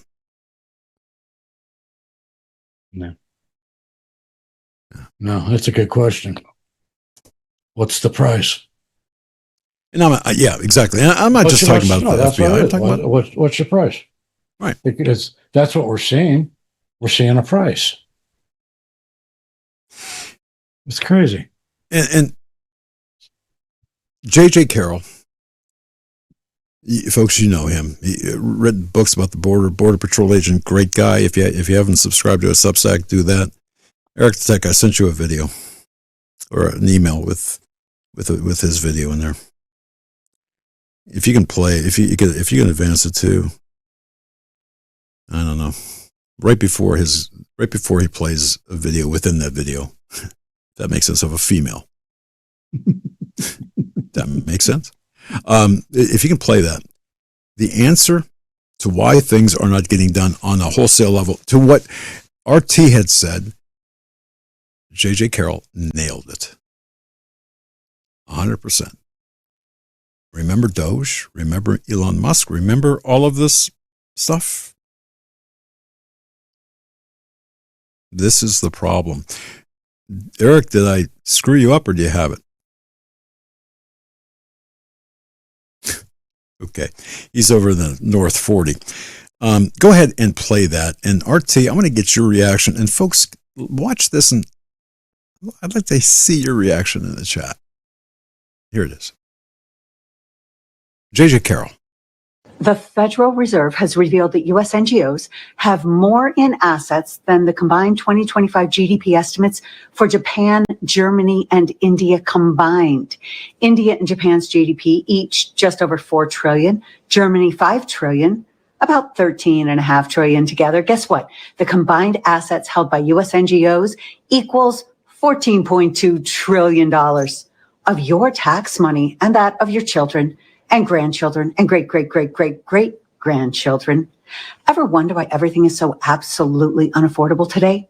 It's not actually rocket science. Government has forgotten the fundamental reasons for which it was formed: to serve and protect our civil liberties. It has inverted the entire formula and decided that we are the ones here to serve, to work, and through our individual labors to support their desires and the behemoth of a bureaucracy that has emanated from those desires. Ooh, this is going to be a tough one today. Welcome to the J.G. Carroll Show. Let's start with what this lady just said. And the premise of my show is, once you see this, you're not going to be able to unsee it. Your world has changed. I believe our world is changing by the second. New revelations every single day. Things that you're like, has everybody known about this? Well, what this woman just stated was over half, under half of our national debt is tied to NGOs and their assets. Meaning NGOs, there are millions of them, have $14 trillion of our money stashed away. They're not doing good. Come on, don't kid yourself. Just stop. Well, JG, there's, this NGO is good. No, I don't care. There are millions of them and they've stolen trillions of dollars. This is what's sitting in their coffers now. What have we not been able to account for, or what have they already spent? So basically, our annual budget of trillions and trillions and trillions of dollars goes to NGOs, both domestic and international, to do nothing for Americans. You want to go back in time just 18 months ago to Joe Biden's last year in office? He spent hundreds of billions of dollars, over $1 trillion per his own accounting, in 4 years for domestic and international NGOs to bring 30 million people, illegal aliens, to our borders and then into America. That's what we can account for. But our government is so corrupt that they funnel the money to the NGOs. Why does our government facilitate the financing of NGOs? Why? On paper, because the NGOs are doing some service that the federal government does not have the ability to do.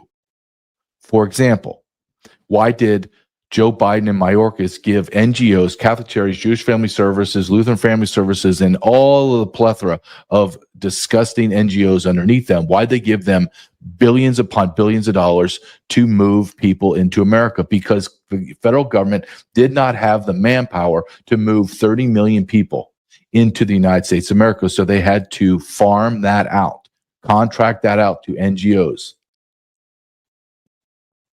2, this is a way for them to wash their hands, them being the politicians, to wash their hands of any corruption. Anything that goes sideways, they can just say, well, that was contracted to the NGOs and they abuse their system. And we took the money away from them and shut them down. See, look at how proactive we are. That's a lot. Okay, stop right there. And folks, listen or follow J.J. Carroll. He's a I consider him a friend. We've spoken on air, off air.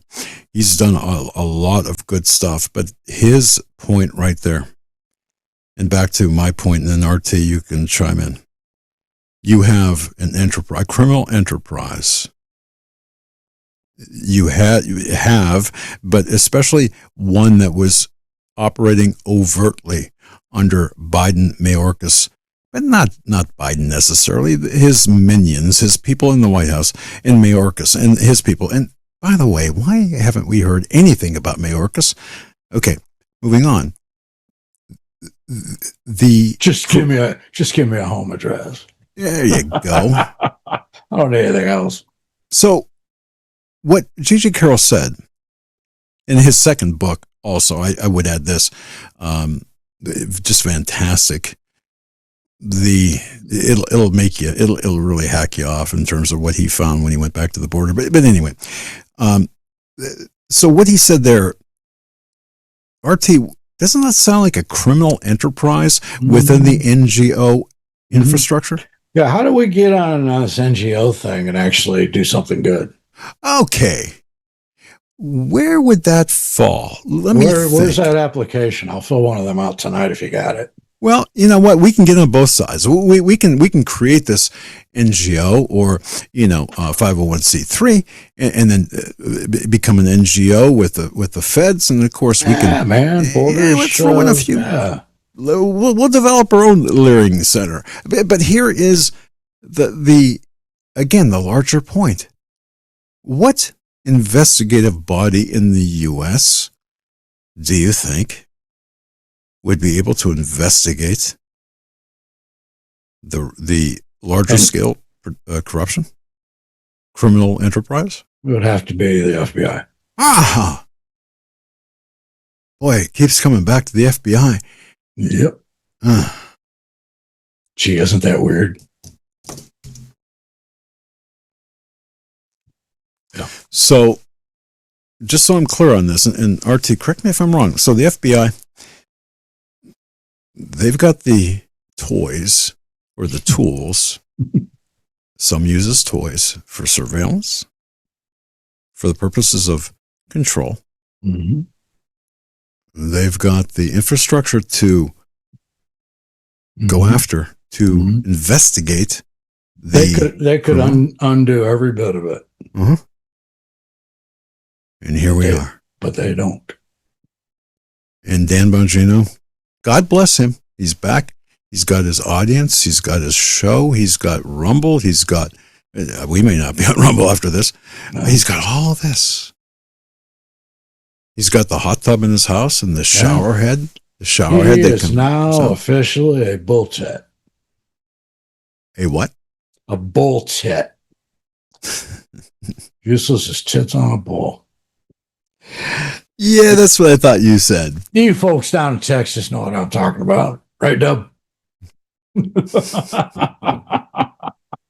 So, again, look, I don't want to leave anyone, because tomorrow Sam Anders is going to address what's happened with respect to the ongoing prosecutions right now. But before he does, RT and I are looking at the more pragmatic part of this and asking to you and to everyone listening, what can we do? I mean, this does not help. Yeah. Where do we start?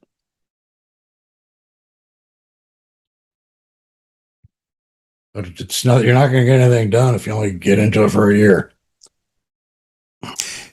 And if you walk away from this, then you better have plan B so you can fix what you're bitching about here. Yeah. Well, and that's the part that bothers me is Bongino said when he was sitting there talking that when the next regime comes in or whatever, he'd be a target. Then why did you walk away? Why didn't you keep trying to fix it? And what does that say about, not just us, but what does that say about everyone listening and watching this right now? Yes. Yes. Yes. You could be in trouble just for watching a show like this. Uh-huh. Yeah. That's reality. That's what's coming. They want this digital ID. They want to get you on a social credit store. Canada's already jumping in this hook, line, and sinker. Yeah. Social credit score. I'm telling you. This is crazy. Crazy. That's what China's doing. They'll decide whether you get a new house. They'll decide whether you can buy a car. They'll decide this. They'll decide that. That's where they're trying to head with all of this. And all of them, Gates, all these clowns are pushing this. We're in for a rough ride, ladies and gentlemen. It's only going to get rougher.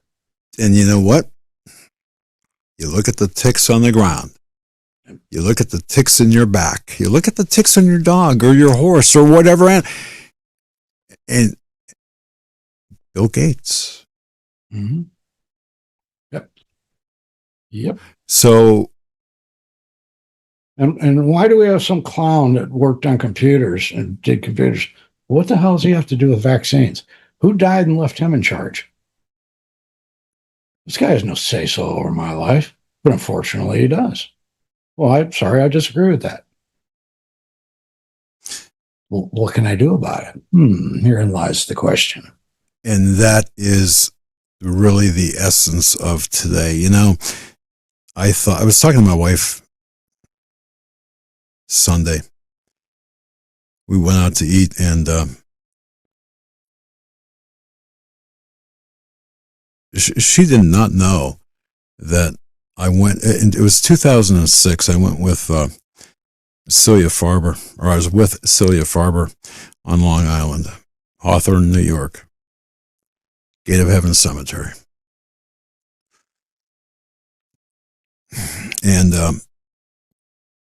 she had uncovered, this is before, but she had uncovered and showed me later.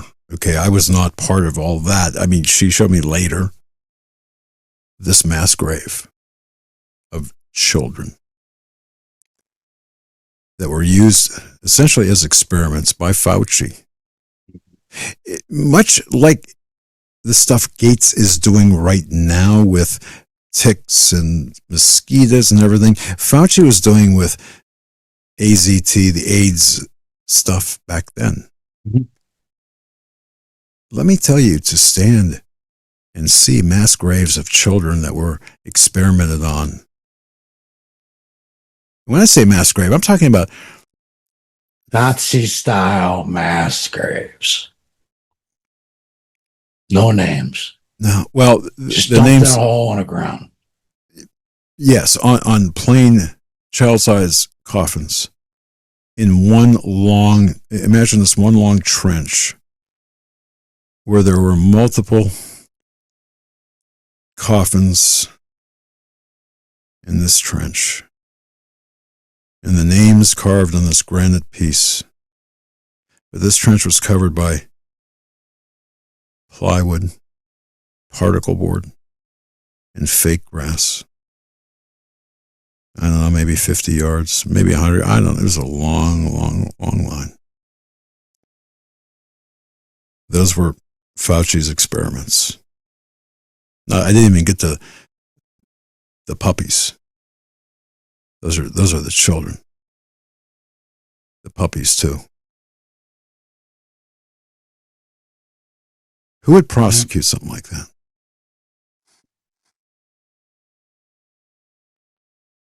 But it needs to be done. And Fauci, the statute of limitations just ran out yesterday. I was about that. I'm not so sure that there is a statute of limitations for his worst crimes. Okay, then that would be good. Because I'll tell you right now, I want you to stop and think about this, ladies and gentlemen. If I got decided that tonight I was tired of looking at Bill Gates, I can assure you that Bill Gates would be gone. I can assure you of that. But I'd be all by my lonesome. And Bill Gates is only one of thousands of problems. We've got a bunch of elites that sit around at Davos each year and decide our destiny. And I don't understand why billions of people are taking shit off about 10,000 people. I don't understand it. This should have been solved. Demoralization, maybe? This can be solved. No, lack of balls. Okay, that too. Lack of balls. People think, well, we'll vote our way out of it. Some shit you can't vote your way out of. And this is one of them. This globalist problem, ladies and gentlemen, we cannot vote our way out of it. I agree. Canada, up there, they think that the conservatives think they're going to vote their way out of it. I'll be surprised if there's another election in Canada. I don't think there will be. That's a very troubling thing to say. And by the way, Kenny, you would be saying right now, see, you said, you kind of made fun of me by saying elections don't matter. I didn't. What I was addressing was, okay, if that's the case, essentially, then what? Help me out with that. Go ahead. Continue. No, you're absolutely right. But the fact that they think they're going to vote their way out of this mess, I don't know how you do it. You can't. I don't know how you do it. You know, even in the U.S., everybody think, you know how much cheating is going to be going on in this next election? Can you even fathom the levels? I mean, good thing the Supreme Court's making some rulings. That is a good thing. Okay, thank God for that. Good thing that the Democrats are getting stepped on with their redistricting maps. Nice try, Barack Obama. Step on him like a cockroach. He is a cockroach. Very much, yes. Okay, he is. That's nice. He is a piece of shit. Oh, he's a communist. Okay, he does not care about America. He was running the country when Joe Biden was slobbering down his shirt. Barack Obama was making the decisions. He's running a shadow government. Yeah. John Brennan talks about it openly now. The shadow government. What the hell? These people should be in jail. And I don't understand what we're waiting for. These are chess pieces that need to be moved off the board. You can't have these globalists doing what they're doing. This cannot be allowed to happen. This has got to stop. And here's the deal. You fix it, government, or we're going to have to fix it. I'm sick and tired of this crap. I'm not leaving this for my kids. I'm not. I will not. I'm not. And that's the thing. The closer I get, the closer you get, the closer we all get to the edge of our own runways. Yeah. What does my shirt say? Don't piss off old people. There you go. Because the threat of life in prison doesn't carry the weight that it used to.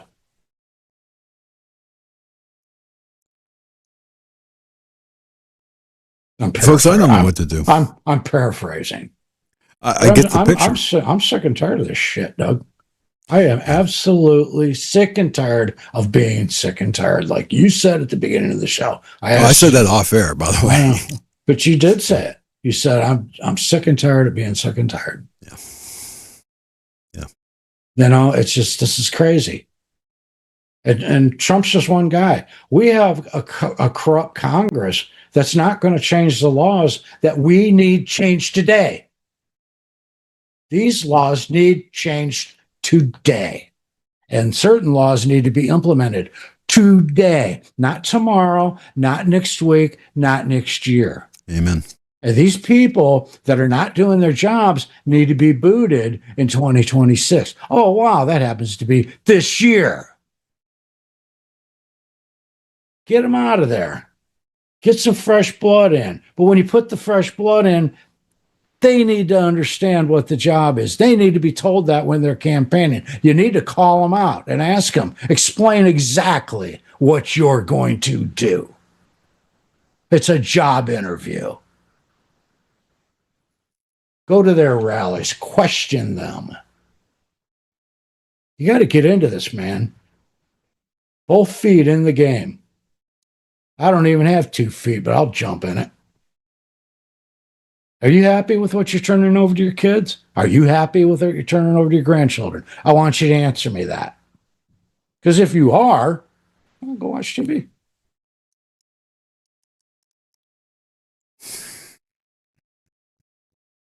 Because I'm not. And there I is. am not happy. And my friend Doug is not happy. And other men we know are not happy.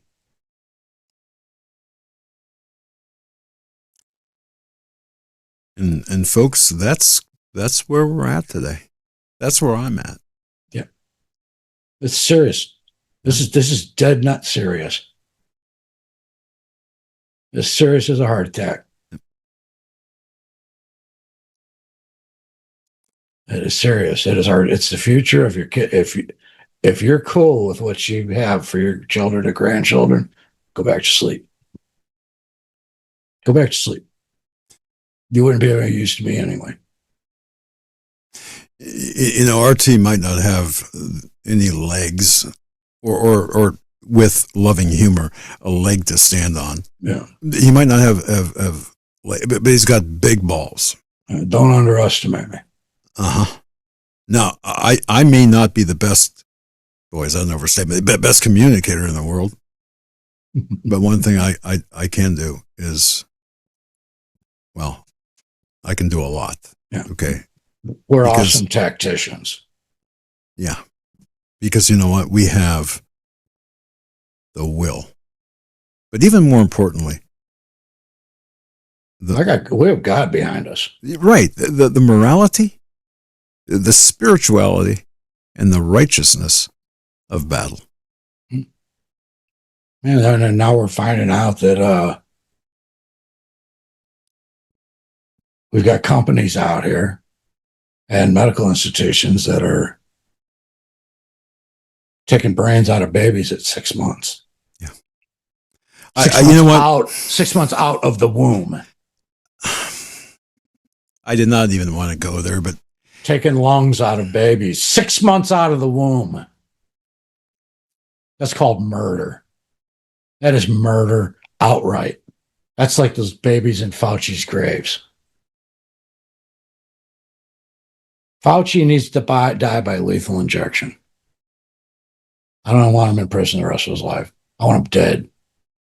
And several others involved in that core group of criminals in our estimation. Which I'm surprised. You had Rand Paul yelling in Congress, but nobody's listening.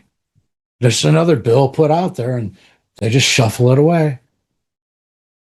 I don't understand. What are you doing for us? Nothing. Just raising taxes, taking away health care. You're not doing anything for the people. And I think the people need to just boot your asses out and start fresh. And you people that are not from the United States, you need to go. And there needs to be laws enacted that you cannot get into the legislative seat if you were not born here. That the president has to be born here. I thought we had laws like that. I know, I thought we did too. But, you know, we even made that Barack Hussein Obama, that bastard, you know, that guy, the most questionable past on the planet. And they let him into office. They voted him in. What the hell are you thinking? Yeah. What the hell? But see, that's okay. It was okay because it was fashionable. Yeah, everybody should have a black president. Yeah, nice job. But then, you know, RT, I remember that time period, and we can close with this. I remember that time period too. Well, it's it, buddy. And it was funny because there was this effort to expose the fraud on different levels. We had Arpaio, we had Zulu, we had a lot of people on. Yeah. But you know what? Yeah. It was as if it was like a Bongino. Mm-hmm. We had him nailed. Yeah. As soon as his face showed up, and we dug into him a little bit. If you go back and read anything on the site, we had his number. We knew. I knew he was trouble. I knew just from the people I was working with, he was nothing but trouble. I knew he was an Islamist.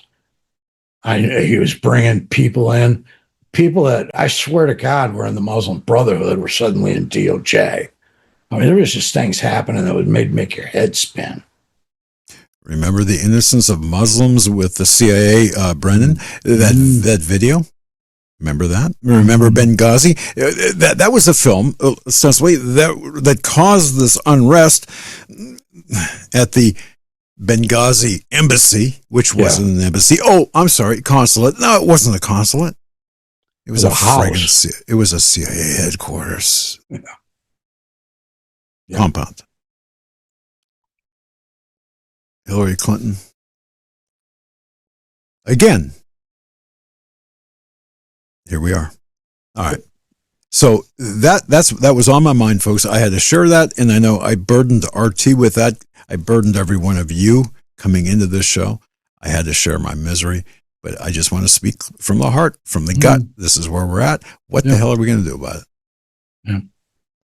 Unbelievable. And we put our hopes in somebody like Dan Bongino, and come to find out, you know what? He was busy flipping the calendar. I guess he forgot to. Probably had one hanging on the wall and just put little marks on it. Right. Yeah. Yeah. So we're going to leave you with this. Gilligan's Island or something. RT. What do we do from this day forward? We got to get in the fight, man. We have to get in the fight. And you know what? We have to be smart about it. But we also have to demand. We have to expect, demand. Well, ask, demand, and then expect others to keep to their, or at least to, how do you even put that? To follow their, we got to fight, period. Yeah, that's it. I don't, how else do you say that? Look at our forefathers, man. They risked everything. Yeah. They risked everything. We don't want to get our hands dirty. I don't understand that. it doesn't register. I don't get it. I don't either. And you know what? I'll just say this to Dan Bongino. Not that he listens, cares, or even knows who the hell I am, but I'll tell you this. Dan, I'm glad you're back home with your wife in your cushy, nice Florida spread. I'm glad that your wife put in that shower head that you wanted. Yeah. I'm glad that you are so embraced by your audience, that you got the #1 podcast. I am so happy for you. I am. Thank you. I mean, no. I'm just happy for you. Yes, I guess, RT, I guess. I don't have any respect for him. I'm sorry. I just don't, Doug. No. I don't. It was to me, it was just a sham. It was a showboating. But you know, the reason I kind of I wish someone would give me that opportunity and that power from the president. I really do. There you go. And I don't even have legs, ladies and gentlemen. And I'll tell you right now, and I'm in my 60s. I'll give you as many years as it would take to fix it. Me too. I'm a few. Trust me, if I got the job, if I got the job, my buddy would be with me, and we would rock that joint. That's right. And you know what? You would know we had been there. Oh, we'd leave a mark. That's for sure. It would be a different FBI. Yeah.